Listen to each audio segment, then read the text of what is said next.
Good morning all of you. एक बार फिर से स्वागत करता हूं मैं आपके अपने YouTube channel new step to physical academy में।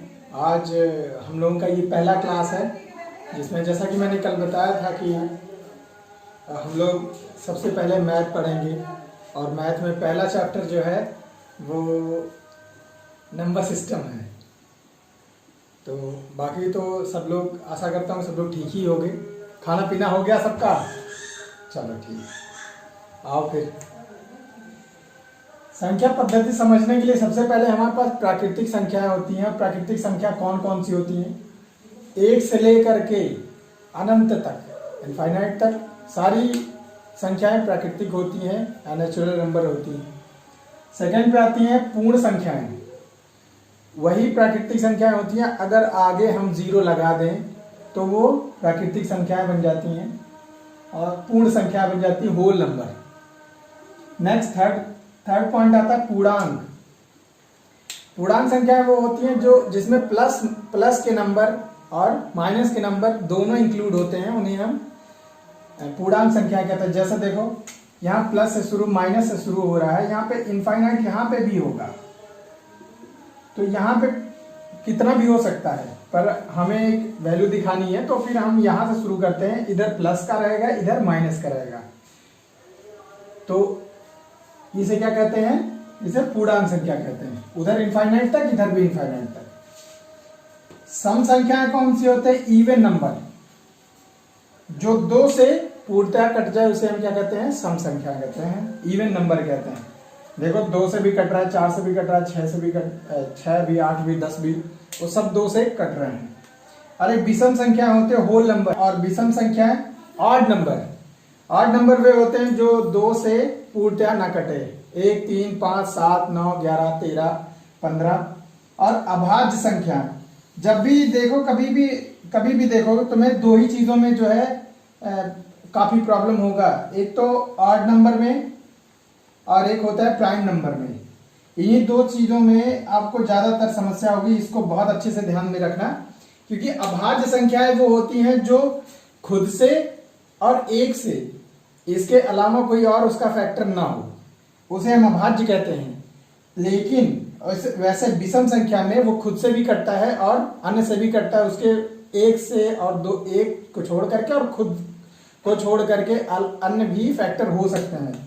जैसे देखो 9 देखो 9 आपका 3 से भी कट रहा है, 9 से भी कट रहा है और 1 से भी कट रहा है, पर ये चीजें आपको विषम संख्या में आती हैं, जबकि अभाज्य में 9 है ही नहीं। 9 है ही नहीं, जिसमें जो भी संख्याएं होंगी अभाज्य संख्या में, प्राइम नंबर में जो भी संख्याएं होंगी उसमें आपका एक छोड़ करके, एक से और अब खुद से छोड़ करके किसी भी अंक से वो नहीं कटेगा, उसे हम अभाज्य संख्या कहते हैं। एक बार फिर से देखते हैं। प्राकृतिक संख्याएं नेचुरल नंबर 1 से लेकर के इनफाइनाइट तक, अनंत तक। पूर्ण संख्याएं होल नंबर, वो 0 से स्टार्ट होगा, 1, 2, 3, 4 ऐसे बढ़ते हुए चला जाएगा इनफाइनाइट तक, चाहे जहां तक हो सकता है। और पूर्णांक संख्याएं वे होती हैं जो प्लस की भी संख्याएं बताती हैं और माइनस की भी संख्याएं बताती हैं। सम संख्याएं वो होती हैं जो 2 से कटे और इवन हो, मतलब बराबर हो किसी भी संख्या में। जैसे अगर 6 हुआ, 8 हुआ, 10 हुआ, 12 हुआ, 15 हुआ, 16 हुआ, तो ये बराबर कट जाती हैं 2 से। विषम संख्याएं वो होती हैं जो 2 से ना कटे बराबर से, 1, 3, 5, 7, 9, 11। और विषम संख्याएं वो होती हैं, और अभाज्य संख्याएं वो होती हैं जो 2, 3, 5, 7, 11, 13, 17 और ऐसे करके इतने आगे बढ़ती जाती हैं अनंत तक, इनफाइनाइट तक। लेकिन ये खुद के एक से और खुद के, इनके अलावा कोई इनके पास कोई फैक्टर नहीं होता है। तो ऐसा ही क्वेश्चन बनता है कि सबसे छोटी प्राकृतिक संख्या कौन सी है, और पूर्णांक सबसे छोटी पूर्णांक संख्या कौन है, और पूर्णांक संख्या में आएगा, इससे क्वेश्चन बनता है। तो फिर ये पूछता है कि माइनस 90 बड़ा है या फिर 1 बड़ा है, इसमें कौन सा बड़ा है, इसके लिए आता है। तो ये 1 बड़ा है क्योंकि ये माइनस में चल रहा है और ये प्लस में है, इसीलिए हम इस संख्या का प्रयोग, इसको भी पढ़ना बहुत जरूरी हो जाता है। अब सम संख्या आ जाती है। सबसे छोटी सम संख्या कौन सी है? सबसे बड़ी तो इनफाइनाइट हो सकती है, क्योंकि उसमें कुछ बढ़ता ही जाएगा, सैकड़ा हुआ, हजार हुआ, फिर लाख हुआ, फिर 10 लाख हो गया, धीरे धीरे बढ़ते जाएगा, इसका कोई वो नहीं है, इसलिए वहां इनफाइनाइट लगाया गया। ठीक। और विषम संख्या सॉरी, विषम संख्याएं odd number, whole number, sorry odd number वो होती हैं जो 1, 3, 5, 7 और 11, 13 ऐसे करके इनफाइनाइट तक बढ़ती जाती हैं, जो 2 से बराबर से नहीं कटती हैं। अभाज्य संख्याएं वो होती हैं प्राइम नंबर, जो 1 से और खुद के अलावा कोई उनका फैक्टर नहीं होता है। जैसे अभी देखो 9 है, ये अगर हम पूछे कि ये कौन सा है, तो फिर 9 का फैक्टर है, एक तो ये 1 से भी कट रहा है, एक तो ये 3 से भी कट रहा है, और तीसरे ये अपने आप से भी कट रहा है। तो ये जो 2 फैक्टर हैं, ये उनके फैक्टर हैं जो कि बताता है कि आप विषम संख्याएं हैं। ये 2 विषम संख्याएं का यही नियम है कि उनके पास 2 फैक्टर होते हैं, और अभाज्य संख्या वो होती है जिसके पास कोई और फैक्टर नहीं होता है। इसका मतलब ये अभाज्य संख्या नहीं है। तो इसको पूरा लिख लेंगे ताकि ये हमें याद रहे हमेशा। अब नेक्स्ट के लिए हम लोग चलेंगे,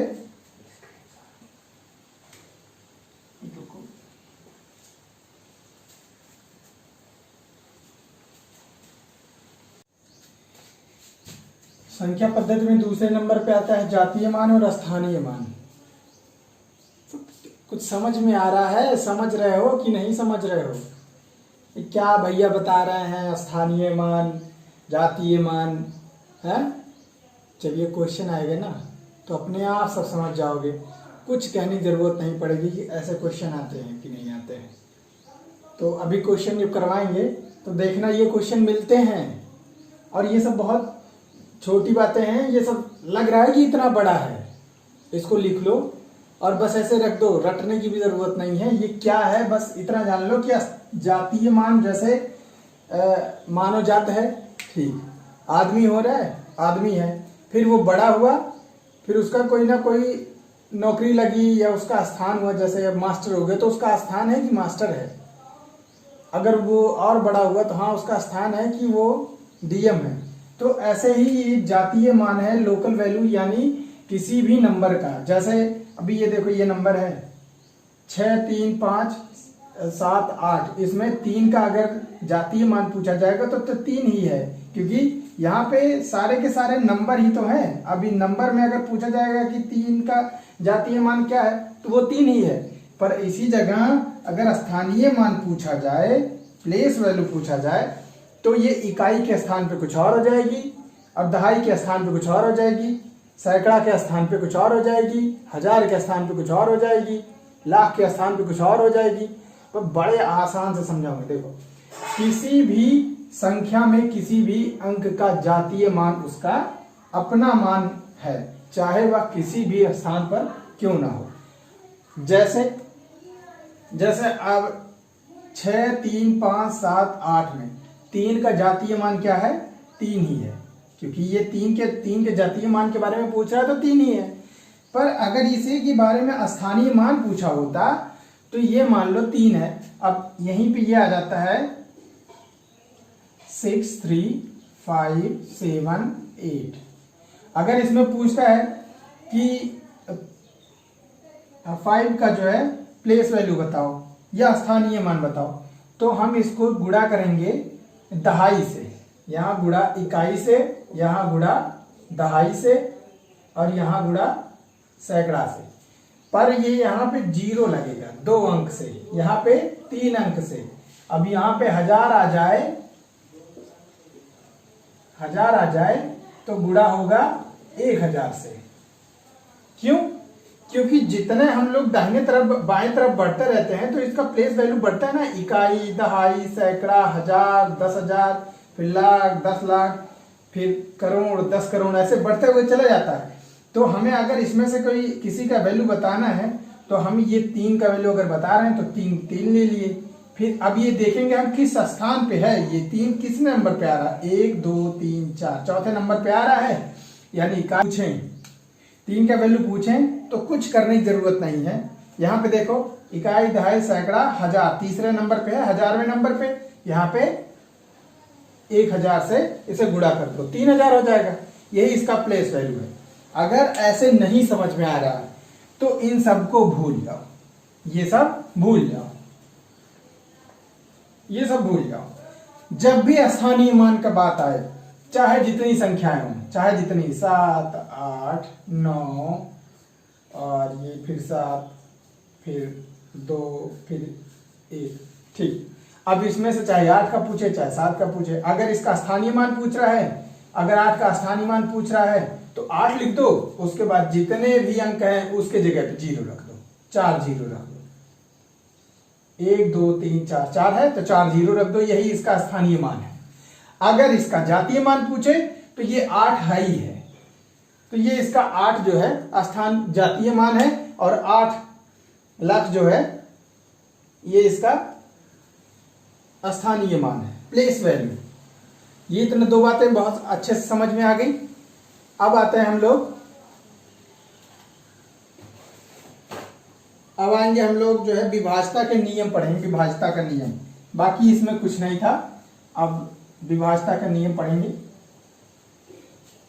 नियम कुल लगभग 10 प्रकार का है, जिसमें से पहला नियम यह है कि 2 से विभाज्यता यदि किसी भी संख्या का इकाई स्थान 0, 2, 4, 6 या 8 में से कोई हो तो वह संख्या 2 से पूर्णतः विभाजित होगी, जैसे 12, 648, 168।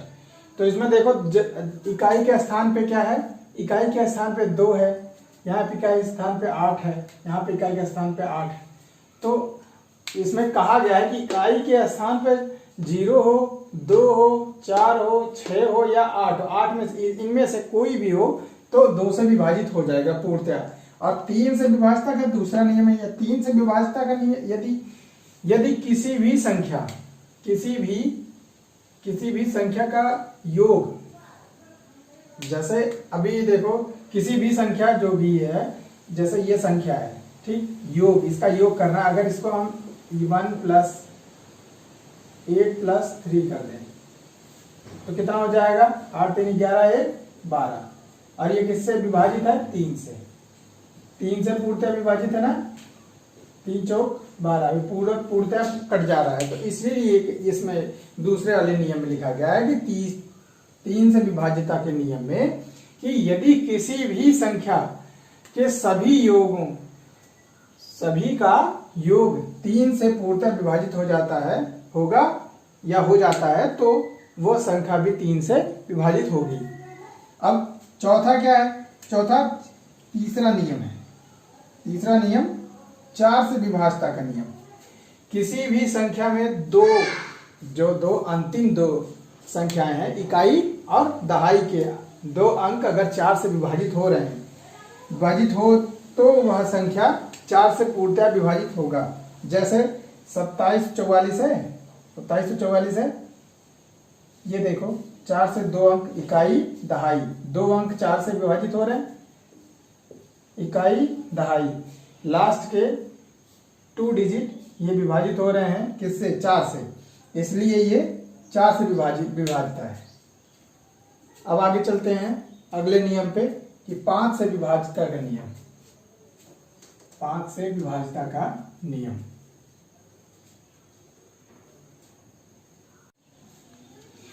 अब विभाज्यता के नियम में 5वां आता है, चौथा नियम 5वां से विभाज्यता, जो यदि किसी संख्या का इकाई अंक 5 या 0 हो, वह संख्या 5 से पूर्णतः विभाजित होगी। जैसे यहाँ देखो इकाई के अंक पे क्या है, 5 है, तो ये 5 से पूरे तरीके से विभाजित होगी। ये शॉर्टकट बताया जा रहा है ताकि तुम्हें इसका विभाजित करने में जो टाइम लग रहा है वो बच सके।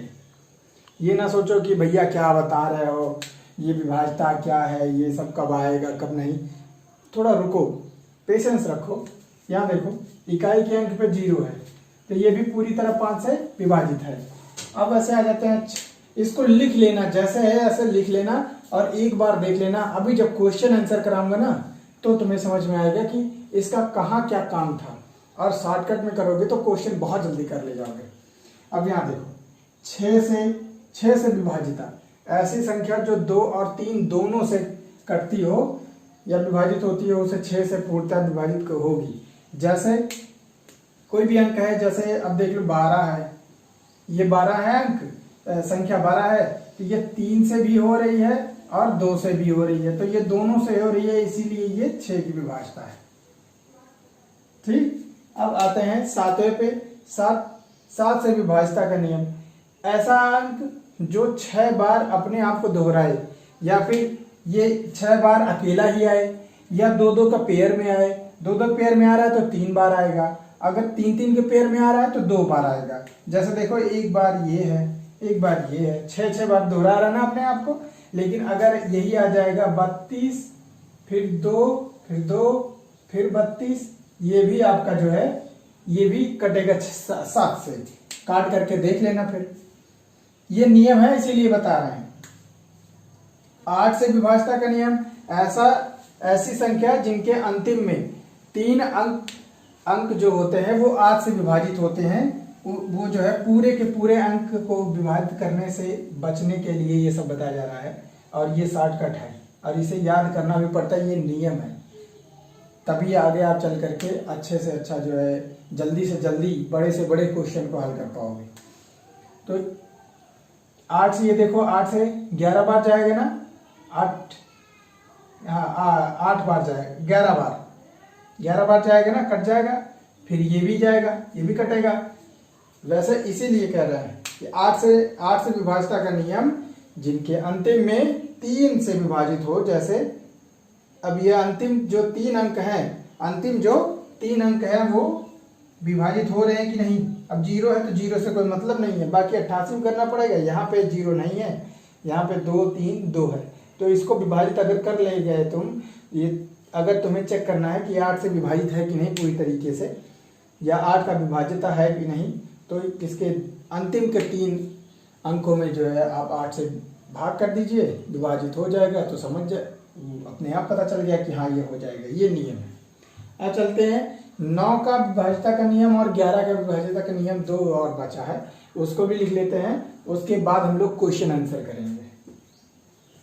नियम में 8वां जो है 9 से विभाज्यता का नियम, ऐसी संख्याएं जिनके सभी अंकों का योग 9 से विभाजित होता है। ये योग का कॉन्सेप्ट 3 में भी लगेगा और 9 में भी लगेगा कि सारे अंकों का जोड़ जो है 9 से अगर कट रहा है तो वो पूरा कट जाएगा। जैसे अगर हम 2 plus 4 plus 3 plus 1 plus 3 plus 5 कर दें तो ये हो जाएगा 4 2 6, 6 9 6 और 3 9, 9 1 10 और 8 18। अब 18 आ रहा है तो ये 9 का है कि नहीं मल्टीपल, 9 से कट रहा है पूरी तरीके से।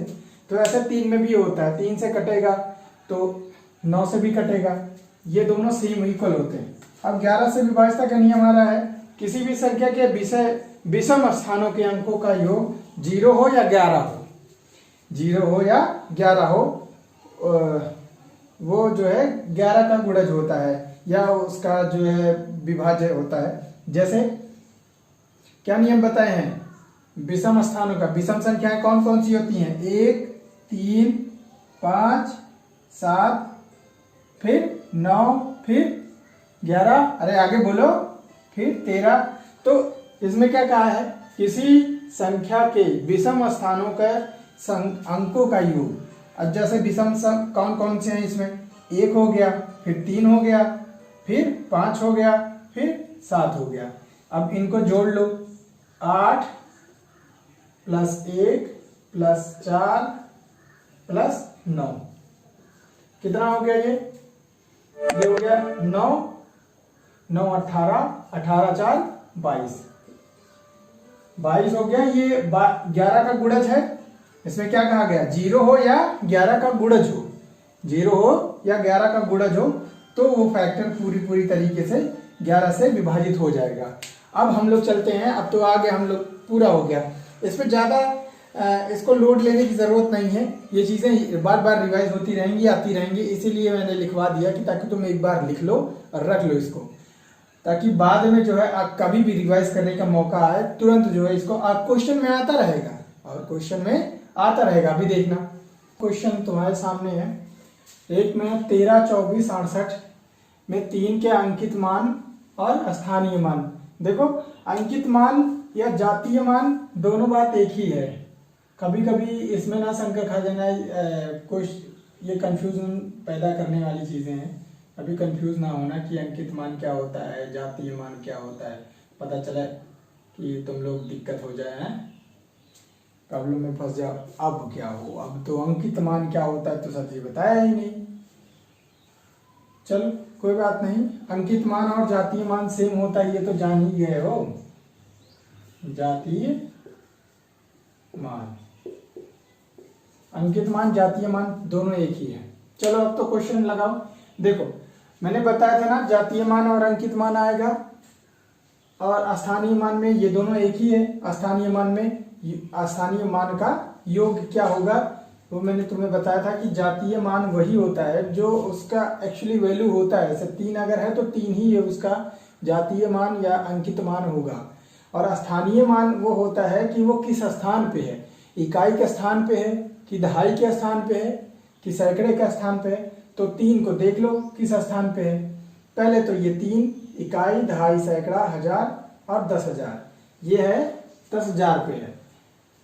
पहले तो मैंने बताया था कि अगर ऐसा कुछ नहीं आ रहा है तो ठीक है, कर लो अपना। पहले लिखो क्या है, पहले जातीय मान है, पहले जातीय मान लिख लो। योग कह रहा है तो यहाँ पे 3 लिख दो, ठीक 3 है। और प्लस ये 3 लिख करके इसका स्थानीय मान कितना होगा, 1, 2, 3, 4 और 5। तो 5वें स्थान पे ये खुद ही है तो 3 लिख दिए। अब इसके बाद जितना बच रहा है अंक उसके जगह पे 0 बढ़ाते चले जाओ। तो 4 है तो 4 0 बढ़ा देंगे हम। अब इसमें हमें जोड़ने के लिए कह रहा है, ठीक, क्योंकि अंकित मान या जातीय मान और स्थानीय मान का योग कितना होगा ये पूछ रहा है। तो हम इसमें 3 जोड़ देंगे। अगर हम 3 जोड़ते हैं तो 0 में 3 प्लस हुआ 3 हो गया, 0 0 फिर 0 3। ये देखो ये गलत हो गया, हाँ ये आंसर सही है, सी आपका सही है। आंसर आपका ऑप्शन नंबर सी सही है। इसमें ऐसे लगाना था। अब सेम यही चीज है इसमें भी लगाओ। चलो अपने मन से अब लगाओ। देखो 20, 67, 43 में 6 के अंकित मान और स्थानीय मान का योग कितना होगा ये देखना है। अब देखो 6 का स्थान, 6 का स्थान कहाँ है, 6 यहाँ पे है, ठीक 6 लिखो, 6 लिख दिया। इसका स्थानीय मान, स्थानीय मान के बाद मैंने बताया कि जितने डिजिट हों उतने 0 लगा दो। तो 1, 2, 3 0 लगा दिया हमने। और स्थानीय मान भी है और अंकित मान या जातीय मान दोनों है दिया हुआ, तो 6 का 6 है ही है। अब इसको दोनों जोड़ देंगे, 6 हो गया, 2 0 फिर 6, तो 6006 जिस ऑप्शन में होगा ऑप्शन सी, ये ऑप्शन सी सही है आपका। चलो नेक्स्ट क्वेश्चन पे चलते हैं कि संख्या 28, 76, 55 में 7 का जातीय मान तथा स्थानीय मान होंगे। ऑप्शन है आपके पास 7000 तथा 7, और दूसरा ऑप्शन है 70 और 7000, 7 तथा 1000, 7 तथा 7000। तो 7 का जातीय मान क्या होगा, जातीय मान या अंकित मान, 7 का अंकित मान या जातीय मान 7 ही होगा। तो 7 इसमें भी है, पर इसमें जातीय मान पहले पूछा, यहाँ पे स्थानीय मान पहले दिया, ये गलत हो जाएगा। और इसमें बी ऑप्शन में 70 दिया, ये भी गलत हो जाएगा। इसमें दिया है और इसमें भी दिया है। अब आगे चेक करते हैं। और 7 का स्थानीय मान दिया है, तो 7 है, इसे क्या किया 0 बढ़ा दो, 1 2 3, 1 की जगह 2 3, 3 है तो 3 जगह 0 बना देंगे। 7 तथा 7000, 7 और 7000 ये सही है, ये 1000 ये गलत हो गया। तो आपका ऑप्शन नंबर डी इसमें सही था। निम्न संख्याओं में से एक अभाज्य संख्या है। संख्या कौन सी है, अभाज्य संख्या। अच्छा ये बताओ, अब अभाज्य संख्या इसमें कौन कौन से हैं। अभाज्य संख्या जिसके कोई फैक्टर नहीं। 0 तो ये सम संख्या है, ये एक विषम संख्या में आता है, इसलिए ये भी कट गया। और 51 के 3 फैक्टर होते हैं, जैसे 1 से भी कट रहा है और खुद से भी कट रहा है और ये 17 से भी कट रहा है, इसीलिए ये भी गलत हो गया। आपका आंसर कौन सा हो गया? अभाज्य संख्या 53। आंसर ये सही। सबसे छोटी अभाज्य संख्या कौन सी होती है?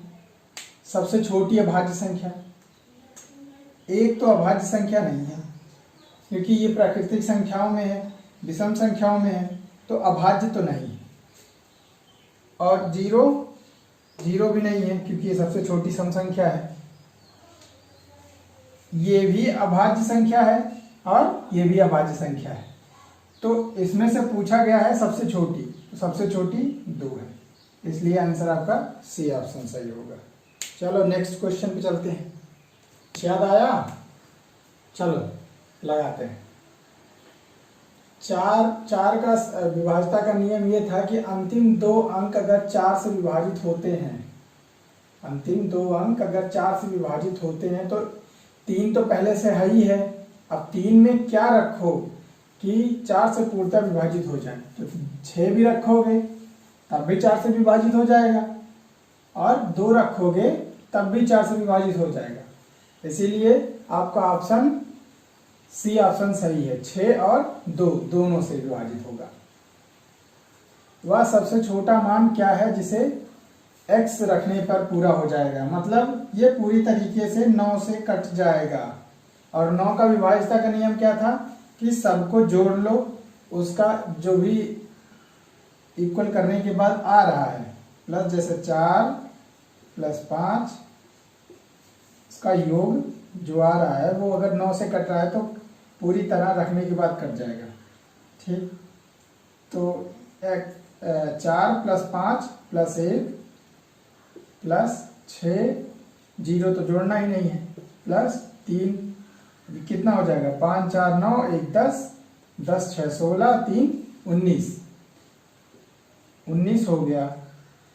अब इसमें कितना जोड़ दें हम कि 9 से कट जाए पूरी तरीके से? अगर हम 9 जोड़ते हैं 19 में तो कितना हो जाएगा? 27 हो जाएगा। कितना हो जाएगा? 5 जोड़ते हैं तो कितना हो जाएगा? 8 जोड़ते हैं तो कितना हो जाएगा?